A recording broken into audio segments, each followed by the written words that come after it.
Hello and welcome to Cannabis is Not the Answer. My name is Kias, and I wanted, as I announced in the previous video, make a video about who I am, so I in the future always can refer back to that video in case people have all sorts of questions about who I am and how I got to where I am today. So yeah, my name is Kias. I am baptized Dennis. I am half Danish, half German. My father is German and my mother is Danish. I lived the first couple of years in Germany. My parents got divorced and we moved to Denmark. But we always stayed at the border area between Denmark and Germany. And in that area, at least for the majority of the people, especially in the 80s, health, was not really a big, I would not say concern, but eating healthy and stuff like that was definitely not something that appeared in my experience at all as a child. So down there, close to Germany, candy is cheap, and so a lot of candy, and I loved playing and watching football, soccer. And I was I love nature always been a lot into nature, but I've always been pretty scientific also. And maybe had an idea that there would be something more to it than just a physical experience, but I was kind of waiting for scientific proof that spirituality is a thing, basically. But okay, so I grew up with loving parents, but they were not really that much into health or spirituality or any sorts of these topics. So I grew older, and there are a lot of challenges I've had throughout my life where I learned something from the pain, where I feel like I might share some of it on the channel, because I believe that is what pain basically is. And for me, definitely some things about health, about connecting to yourself, about sexuality, about pornography, and all these kind of areas are areas where I have experienced and others experienced my share of pain, where I might share some of the experiences on this channel. So but I moved away from home, and already at home I was not eating that healthy, but I ate homemade food. And after I moved away from home, I ate only fast food, takeaways, frozen pizzas, these kind of things. So the things I believe we don't only eat through our mouth, I think we eat through all our senses. So what I ate after I moved away from home was basically pre-made, like very poor foods, cigarettes, alcohol, pornography, and these kind of things. But what happened after I moved away from home, actually already a bit earlier, I got in contact with cannabis. I already did that when I was 14 or 15. I tried it, but it didn't really resonate that much with me. When I was 17, 18, this plant came into my experience, and this really was an experience, like an aha. Okay, what is this? Really resonated a lot with me, that I could have a recreational drug without feeling stupid or and actually didn't only pursue it or use it as a recreational drug. I really also liked being in nature or some of these things. But I still really just lived really, really poorly, you can say, with the foods and all these kind of things. And it was not until I have to say first, when I moved away from home and I finished high school, I went on an 8-month trip to Australia. And there I had a really crucial experience, because I lived 2 weeks on the street. And that really shifted a lot of things in me about coincidences and someone watching over me, because I don't want to get too much into that now, but I figured, and I really felt that there's something watching out for me, in a sense, not like a thing or a guy in the clouds, but there is something a bit like your dream at night. You never really lack anything in your dream at night. So this was maybe the first opener to this kind of realm for me. But then I moved home, and it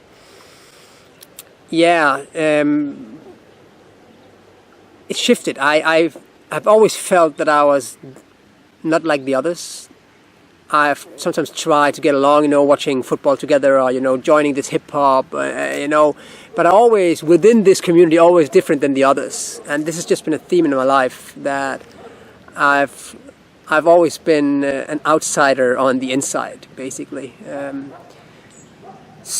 after that trip to Australia, something just shifted, and I never really felt like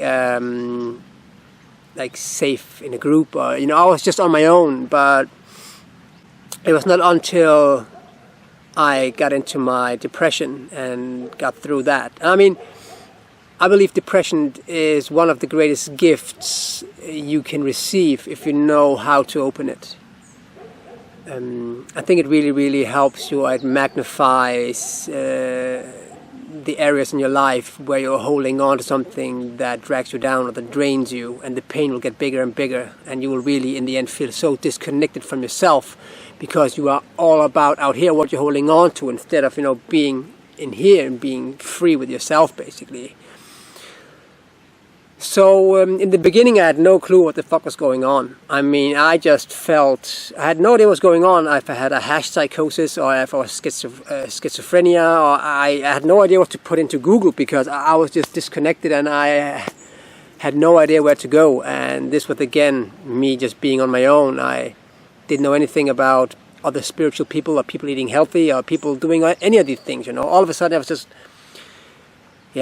So it was not until I went to a healer, and she talked about this, you can call concept, to find yourself, or to let go of concepts,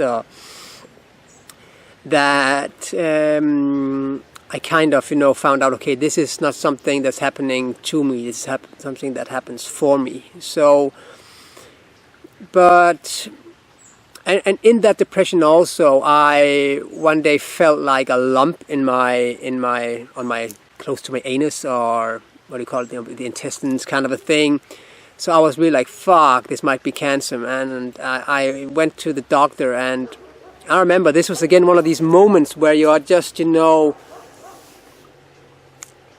tasting infinity for some seconds, because there's just like a download where, and I was at the doctor's place, and I was laying on his, like this, on his little thing, and he had his finger up my ass, and for a second or two, I was just like, what the fuck are you doing here, man? You're 28 years old, you can apparently not take care of yourself, you know every day that what you're eating is not good for you, and now you're having a 60-year-old bald man with glasses having a finger up your ass. A lot of things shifted just there, like, okay, you need to take care of yourself, man. Get out of that victim mentality, get a grip on your life. And from that day on, I decided, okay, I will change my diet. I will try to live as I believe would be the optimal, or at least a better way of living.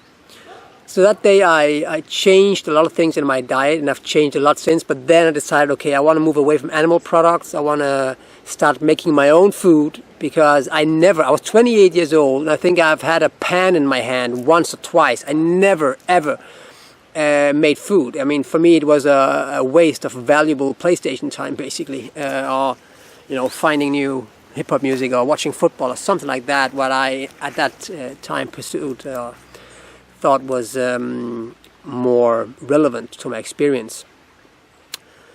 So a lot of changes came in that area, in that part of my life, all at the same time. And I mean, it was really, really, it was a magic time if I look back at it now, but it was really, really painful back then. But I also felt that as soon as I let go of the resistance to the pain, the suffering became less and less and less, and I more and more opened up to the lesson of what this pain had to teach me. So after a while, there was a guy at my job site who talked about, if you want to get more life inside yourself. You need to ingest more life. And I really felt dead inside. So I really, that resonated with me. So I tried, also because I was getting more into this spirituality, because this healer told me about finding yourself. So I found a channel on YouTube called Bashar. And he talked about detoxifying the body in order to get back to yourself. So I want to make a detox. I heard this about eating raw food, which is also a detox, and it helps me letting go of whatever, is unhealthy for me. So I decided with a friend to go on a 30-day raw food diet, a challenge. And that also, again, changed my life. For once, I felt so... I couldn't remember when I felt so good. I felt like I was 9 years old again. But what more, made... you can say this was more of a spiritual or a mental change, but the physical change was in... The thing is, I went into this raw food diet with... I had arthritis. I had been to 3 different doctors and 2 specialists who told me kind of the same thing, that you cannot heal this, you can take some pills. And one doctor actually wanted to send me to the hospital to break up my knees, because I don't know what they call, but there was one of this hamstring? No, I don't know. But at least my knees were kind of crooked, and I wanted to correct them. And the thing is, I went into this raw food, the 30 days with arthritis in my knee, with dandruff, with constipation, with I had a wound in my nose from when I was younger. I did some, you can say, drugs up my nose, and all these kind of things, and they all went away within the 30 days. And I slept bad before, and all these kind of things just all cleared up. And what I maybe should mention is also what was leading up to my depression was that I was getting more and more into, we call it alternative news or conspiracy theories and these kind of things, and diving more and more into the darkness. And some people might say that this is a bad idea, and it can be, but to dive into the darkness, is not necessarily a bad idea. Because what happened was that some people say, this led to your depression. Yeah, maybe it did. But that was because I get more and more disillusioned of the world I was living in. And disillusioned, getting out of the illusion. The German word for to be disappointed is enttäuscht, which means as much as ent means like something is ending, and täuschen is like tricked. So the tricking is ending. So it is really good to get out of the illusion and to see stuff as it really is, and learn to live with that. You could call it pain or whatever, the resistance you have to whatever is the truth, because the truth is never fucked up. If anything is fucked up, it is your relationship to the truth. So yeah, I went into that. So this was a part of the trigger for me to, highlighting basically whatever was draining me or was not good for me. So, and because I was already kind of into this, conspiracy theory kind of a thing, I was like, okay, what is going on here? How comes my doctor doesn't know about that all these things can go away from changing my diet? I mean, I could understand it if it was like some unknown herb from the rainforest that cured me. But it was the very food that we eat every day. And how comes that they don't know anything about it? And it seems so logical that the fuel we put into our bodies have something to do with however our body is built. I mean, you are what you eat. It's not really a new phrase, is it? So that really sparked my interest for health. So one, for my own personal health, because I felt so good. I mean, I realized that no food tastes as good health feels. And so kind of this junkie mentality, okay, how good can I feel with this? But also a bit this rebel inside me, okay, what is going on? Allopathic community, pharmaceutical industry. So I replaced all this interest of football and to some degree hip-hop and comedy. I sometimes pursue that still, but not very much. So and politics and economics and all these kind of things. I have engaged myself, and up to that, I was just, like you could call it studying health. But I have to say that I don't really read books. I maybe watch a speech or a seminar, meet people. But like I said, I don't really read books. I rather get my information from what the books are made of, basically. A lot of the stuff is me just sitting alone in nature, often on fasting. So don't believe anything that I'm saying blindly. I mean, if I say something and that resonates with you, and you decide to, go and take that information and use it and go with it, then it is not me you are trusting. You're trusting yourself. You're trusting that resonance, that this information will serve you in some way. And then go with it as long as it serves you, but has nothing to do with me, and then leave it. I don't know shit. I just, basically, apart from the things that I still believe and have always, believed, I have been wrong with everything I have, believed all of my life.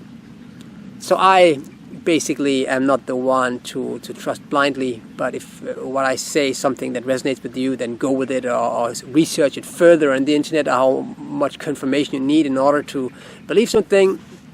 But I'm not responsible at all for what anyone else is doing or believing. Anyways. So yeah, I really started digging that, and I started my Danish YouTube channel. And it was at that time a lot about detoxification and raw foods and these kind of things, but it became more and more also about spirituality, because that also became a bigger thing in my experience, you can say. And another experience that also shifted my take on the world and myself basically was just after I finished my my raw food period and I healed my arthritis. Me and my mother went to one of my mother's friends, and she's also into some sort of healing, but more from the spiritual side, really into Louisa Hay and these kind of things. And I came down there and I told her that, I've just, healed my arthritis in my knee, because she had arthritis in her fingers. So I told her, I just did it with raw food in my knee. I healed my knee with raw food. And she said, problem with your knee. So that means you have been pretty unbendable. I was like, hold on, because I've always been really, you can say, had an idea how things was, and I was really good in manipulating. Verbal language has always been my sharpest weapon. But the thing is, I've also really cut myself on it, because the thing is, when you are good at verbal language, it is very easy to manipulate. You can manipulate others, which is pretty fucked up, but you can also manipulate yourself. So when there is some sort of pain, and it is oftentimes the cave we fear that holds the treasure we seek, right? So we are trying to avoid where the pain really is rooted. So it is really convenient, you would think, then, that you are so good with language and you are like packaging things in, and you are like numbing the pain with all kinds of rationalizations and stuff like that.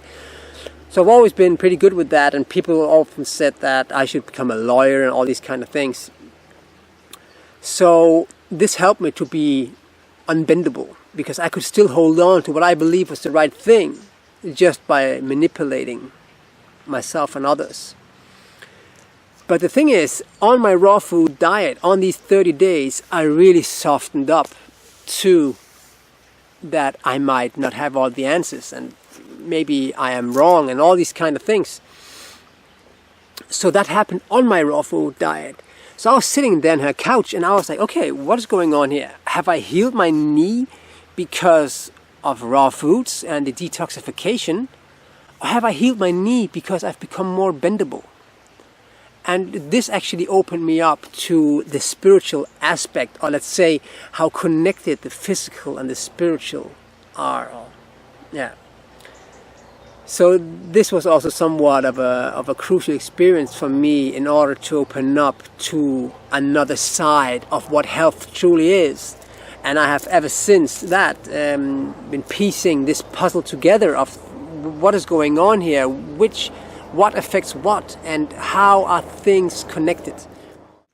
Yeah, and I went into Denmark's biggest newspaper twice for wild herbs and how I pursued health, and I went to a TV show, it's a local television in Copenhagen, and various things that made it possible for me to also work with that. So I offered counseling and coaching for people with health, physical health, but also mental and spiritual health, and people with depression and these kind of things. And up till then, I've basically worked all kinds of various jobs, loading trucks and just smaller jobs just to get along, basically. And also I've been a lot to school, and but from that time on,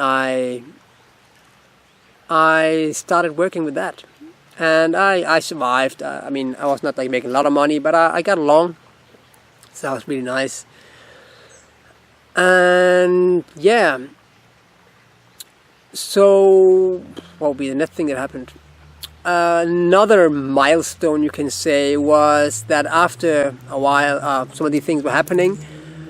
I got diagnosed with the Lyme disease, and that was again a very crucial thing in my life, because I went to the doctor, got the diagnosis, and he was already writing me down, okay, so you can come back to get your antibiotics. And I said, no, I don't want your antibiotic. And the doctors, actually 2 different doctors, called me at home and said if I was crazy, not taking antibiotics and stuff like that. But I instead decided to go on a water fast.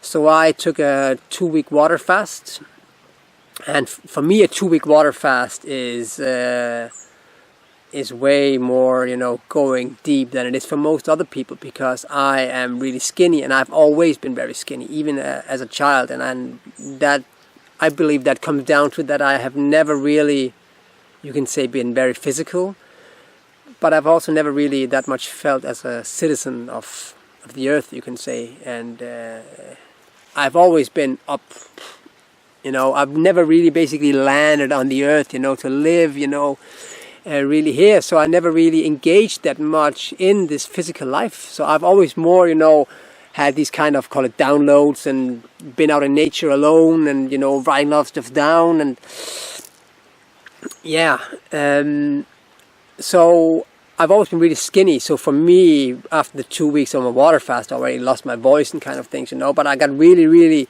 far in, and ever since I've had no symptoms of Lyme disease. But what that fast did is that since that fast, I basically played the main character of my life. And that has really, really changed my life in a way that I could even not really have asked for. So, yeah, that has really been an interesting journey. And what then also happened is that one of my friends, he actually a bit indirectly through some conversations we had, we were both into, not recreational cannabis. I already moved away from that. I used it, to meditate and to get some other perspectives, but not as a drug to abuse, basically. But we saw how many properties that plant had. So he is a guy, he's a bit businessman, has a lot of contacts and stuff like that, and he got a good team together and started producing CBD oil, but somewhat other principles than the most other did, and I engaged in that and started, producing making my own brand, you can say, of CBD oil. And this has been a very interesting ride, and really it's been awesome. The mails and calls and stuff that I've got from people that, tell me how much this has improved and changed their lives. So this is something I definitely am really, really thankful to be a part of. But as you might know, if you've seen my first video, that there have also come some other thought into my mind about what is going on, and that is that the CBD oil industry now is more and more behaving like the pharmaceutical industry, and this is just about selling oil and just suppressing people's symptoms. And for me, because I have lost a lot of sales with telling people they want to buy the oil, and I say no. I ask them, do you also want some other guidance with some changes you can make in your life? And usually they say yes, but when I then tell them what they need to change, what they need to let go of, stressful factors in their lives or specific food items or whatever, they're like, okay, I'm going to call you back, and they never call back. But I don't care about that. For me, it is about giving this information, and then, because I don't really believe in the concept of lack, so there's no reason for me to compromise really doing and giving to the world what I truly would be best to give and do in order for me to have enough, or to secure that I will always have enough. So I am now with some other guys starting a new, you can call it movement or project or company, and this is about communicating some other interesting things, and there are some other interesting projects within that. I don't want to mention too much here, but I can tell you this much, that this channel is a part of that, and I have another YouTube channel called Let Yourself Be Danced. It is about dancing and connecting with yourself through dancing, and I will start another YouTube channel, and they are going to be a part of our, you can say, message to the world, or to whoever is open towards it. So yeah, so here I am, and what I forgot to mention is that after I've been living 15 years in Copenhagen, and last year was pretty rainful, and I wanted to go into nature. I'm a lot in nature alone. It really, really gives me something, or maybe takes something away. I wanted to go to nature, and it rained. Last year was very rainful in Denmark, and it was, I think it was raining 3 days in a row, and I wanted to go out, and I was just about to complain about the weather, and I just came to me, and I was like, no, fuck this shit, man, I'm moving to Spain. And that felt pretty good. Alright, might go with that, see.